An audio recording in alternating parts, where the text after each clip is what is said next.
नमस्कार, capital TV का खास शो राहुल का अग्निपथ देख रहे हैं आप। मैं हूं आपके साथ पूजा। गांधी परिवार और उसके नेताओं की दोहरी राजनीति एक एक कर उजागर हो रही है।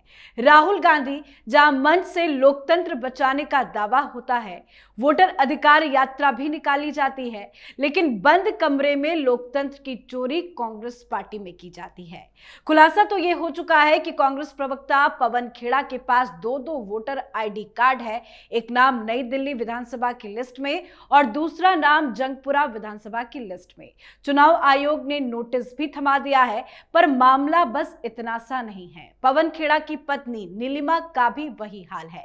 कभी वो नीलिमा के नाम से तेलंगाना की खैरताबाद सीट की वोटर लिस्ट में दिखती हैं, तो कभी कोटा नीलिमा बनकर दिल्ली की वोटर लिस्ट में। और इससे भी बड़ी बात यह है कि यह फर्जीवाड़ा गांधी परिवार में भी हुआ है। सोनिया गांधी पर भी आरोप है कि उन्होंने 1980 में भारत की नागरिकता पाए बिना ही वोटर लिस्ट में अपना नाम दर्ज करवा लिया था। दिल्ली की एक अदालत में इसको लेकर याचिका भी दाखिल की गई। यानी कांग्रेस का शीर्ष नेतृत्व ही नियम कायदों की धज्जियां उड़ाने का जिम्मेदार है। तो कैसे वोटर फर्जीवाड़े में गांधी परिवार से लेकर कांग्रेस का कुनबा फंसा हुआ है, आज इसी पे चर्चा करेंगे। मेरे साथ स्टूडियो में मौजूद है कैपिटल टीवी के एग्जीक्यूटिव एडिटर राजीव जी। सर, आपका बहुत बहुत स्वागत है। धन्यवाद। सर, सबसे पहले बात गांधी परिवार से ही कर लेते हैं। सोनिया गांधी पर तो कई आरोप है, लेकिन क्या आप कोर्ट तक ये मामला पहुंच गया है? बिल्कुल कोर्ट तक पहुंचा है और उसका फैसला भी आएगा, क्योंकि मामला बड़ा गंभीर है। और ये गंभीर मामला सोनिया गांधी के वोटर आईडी कार्ड और साथ ही नागरिकता के ऊपर भी है। ऐसे राहुल गांधी की नागरिकता भी सशंकित है। उनकी नागरिकता पर भी अभी सुनवाई चल रही है। इलाहाबाद हाई कोर्ट ने मान लिया है कि भाई इनके खिलाफ जो एविडेंस दायर दिए गए हैं अभी ब्रिटिश पासपोर्ट वाला, वो तो संज्ञान लेने लायक है। और गृह मंत्रालय इस पर संज्ञान ले, प्रधानमंत्री ऑफिस इस पर संज्ञान ले, और उसके बाद जब वेरिफिकेशन हो जाएगा, हर जगह से सत्यापित हो जाएगा कि ये पासपोर्ट ब्रिटेन से लाया गया है, वो सही है, तो फिर राहुल गांधी की नागरिकता भी जाएगी। लेकिन इससे पहले सोनिया गांधी को राहुल गांधी ने फंसा दिया। वोटर आईडी कार्ड का सवाल उठाया कि फर्जी वोटर आईडी कार्ड बनाए जाते हैं। अब फर्जी वोटर आईडी कार्ड बनाए जाते हैं तो एक मामला लेकर आया गया कि सोनिया गांधी ने कैसे वोटर आईडी कार्ड में नाम डलवाया था जब वो नागरिक भी नहीं थी। यानी 1980 का मामला है।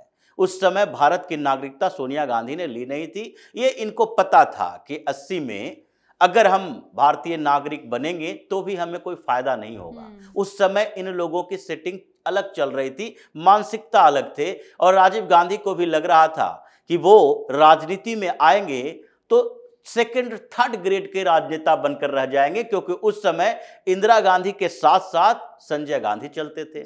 और इनको लग गया था कि अब इंदिरा गांधी के बाद वो राजनीति में उनका उत्तराधिकारी नहीं बन सकते, संजय गांधी ही बनेंगे। इसलिए नागरिकता सोनिया गांधी ने नहीं ली।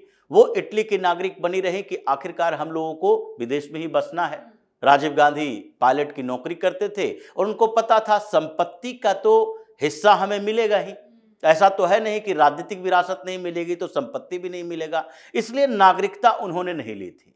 लेकिन वो राजीव गांधी और सोनिया गांधी दोनों के साथ ये इंदिरा गांधी के आवास में रहती थी, प्रधानमंत्री थी वो। और उसी समय इनका वोटर लिस्ट में नाम डाला गया। जब नाम सामने आया तो भारतीय जनता पार्टी ने इस पर सवाल उठाया। जब ये वोटर रोल में नाम आया सोनिया गांधी, इन लोगों को लगा ये सोनिया गांधी कौन है भाई, क्योंकि इनके घर में तो मेनका गांधी रहते हैं, संजय गांधी रहते हैं, इंदिरा गांधी है, राजीव गांधी भी हैं। लेकिन इनके परिवार का एक मेंबर जिससे राजीव गांधी शादी किए हैं, वो तो अब तक नागरिक ही नहीं बनी है, तो वोटर लिस्ट में नाम कैसे आ गया? भारतीय जनता पार्टी ने इस पर संसद के अंदर भी सवाल उठाए और हंगामा खड़ा हो गया। फिर क्या हुआ कि 2 साल बाद ही 1982 में सोनिया गांधी को उस वोटर लिस्ट से नाम गायब करवा दिया गया, हटा दिया गया कि नहीं ये गलत हो गया है। ये कांग्रेस पार्टी ने माफी मांगी इसके लिए कि गलती से चुनाव आयोग ने नाम डाल दिया था। कैसे नाम डाल देगा गलती से? आपके घर पर अगर बूथ लेवल ऑफिसर गया होगा तो प्रधानमंत्री आवास है, वहां रहने वाले लोगों की संख्या और उसके उम्र, उसकी नागरिकता पता ही नहीं है। और ऐसे ही नाम डाल दिया गया, उसमें भी सोनिया गांधी नाम डाला गया, जबकि कोई भी ऑफिशियल इंफॉर्मेशन नहीं है कि एंटोनियो माइनो से ये सोनिया गांधी बनी कैसे। अगर सोनिया गांधी नाम परिवर्तित करवा रही थी, जो कि एंटोनियो माइनो नाम से इनके सारे मैरिज सर्टिफिकेट भी हैं, तो उस समय इनको किसी बड़े अखबार में ऐड देना चाहिए। इनको आधार कार्ड बनाने से पहले ये सूचना देनी चाहिए कि हमने अपना नाम बदल लिया है। भारत में रहने के लिए इन लोगों ने सोचा कि अब नाम बदलना जरूरी है, एंटोनियो रखेंगे तो ऐसी स्थितियों में भारत के लोग एक्सेप्ट ही नहीं करेंगे। तो उसी समय इन्होंने वोटर रोल से अपना नाम हटा लिया। लेकिन 83 में जब इनकी नागरिकता की बात चल रही थी, क्योंकि उस समय तक संजय गांधी की मौत और उसके बाद राजीव गांधी राजनीति में, अब राजीव गांधी जब राजनीति में आ गए तो उसके बाद लगा कि भाई अब तो उत्तराधिकारी यही बनेंगे, प्रधानमंत्री बन गए थे। तो ऐसी स्थितियों में प्रधानमंत्री जब बनना है तो हमें भी यहाँ की नागरिकता लेनी पड़ेगी। नागरिकता अप्लाई किया गया और उस समय जब इनकी नागरिकता के लिए पेंडिंग पड़ा हुआ था एप्लीकेशन, उसी समय जनवरी 1983 में इनका फिर से वोटर लिस्ट में नाम आ गया। जबकि नागरिक बनने के लिए इन्होंने जो एप्लीकेशन दिया था वो अप्रैल 1983 में अप्रूव हुआ, यानी कि सोनिया गांधी भारत की नागरिक अप्रैल 1983 में बनी और इनका वोटर लिस्ट में नाम जनवरी 1983 का है, जो अब तक चलता आ रहा है। जैसे 1980 वाला तो वो वोटर लिस्ट से 1982 में इन्होंने हटा दिया, लेकिन 1983 में जो इन्होंने जनवरी में वोटर लिस्ट में नाम डलवाया, उसके बाद अप्रैल में जब नागरिक बनी है तो ये 3 महीने का गैप भी बड़ा गैप होता है। आपके ऊपर फर्जीवाड़ा का आरोप लगा है और जब ये जानकारी सामने आई तो दिल्ली की अदालत में एक याचिका आज दायर की गई है। विकास त्रिपाठी एक व्यक्ति हैं, उन्होंने याचिका दायर की है दिल्ली की अदालत में और कहा है कि सोनिया गांधी ने वोटर फर्जीवाड़ा किया है। ये जो अब तक वोटर लिस्ट में इनका नाम है उसमें वो कंटिन्यूटी के साथ 1983 के जनवरी का है, जबकि ये 1983 के अप्रैल में नागरिक बनी है, जिसके बारे में अमित मालवीय ने कुछ समय पहले बताया था। उन्हीं के रिकॉर्ड के आधार पर इन्होंने याचिका दायर की है और यह बताया कि अगर ऐसी बात है तो इसका इन्वेस्टिगेशन होना चाहिए और इसके लिए जरूरी है कि एफआईआर दर्ज होनी चाहिए। जी। अब ये याचिका दायर कर दी गई है, एफआईआर दर्ज करने की मांग की गई है और उसके बाद अब 10 सितंबर को इसकी अगली सुनवाई होगी। अब जो बात सामने आ रही है कि राहुल गांधी ने जिस तरीके से वोटर अधिकार यात्रा निकाली, फर्जीवाड़े की बात कही है, तो उसमें सबसे पहले तो सोनिया गांधी को ही फंसाया। खुद नागरिकता पर सवाल उठवा रहे हैं, अब इनकी नागरिकता पर भी सवाल उठ गया और अब जब एफआईआर दर्ज होगा, इन्वेस्टिगेशन होगा, तो इसके बाद समस्या ये आ जाएगी कि अगर इन्होंने वोटर आईडी कार्ड में नाम पहले दर्ज करवाया नागरिक बनने से पहले, तो उसके आधार पर इनको आगे के चुनाव में भाग नहीं लेना चाहिए, क्योंकि ये रिप्रेजेंटेशन ऑफ पीपल एक्ट के खिलाफ है। अब चुनाव आयोग भी नोटिस दायर करेगा, अब कोर्ट में सुनवाई होगी।